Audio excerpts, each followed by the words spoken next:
that are named here that gets under the president's skin is criticism of this administration, none of which is affected by whether or not John McLaughlin and others like you have clearances. Not at all, Ali. This is ridiculous.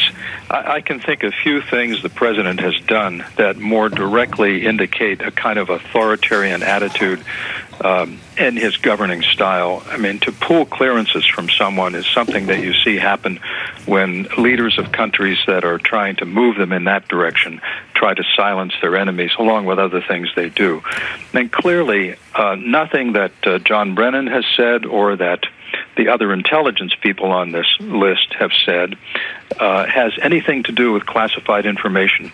The reason you pull someone's clearances, the unique reason really, is if they have abused or in some way released in an unauthorized way classified information, and these people haven't done that. They've only spoken out using their First Amendment rights to state their personal opinions.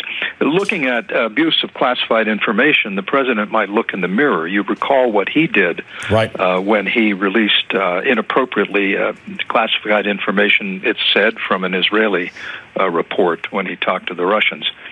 So I think it's just across the board a foolish thing to do, and I believe Katie Tur was probably correct in saying this is nothing more than a distraction at this point. The other point I'd make to you is that, in my understanding, and having been involved in these cases, typically there is some sort of a hearing before this is done. Typically there is an appeal process, and often these cases can escalate to a federal court. I doubt anyone in the White House has thought through any of that. Yeah.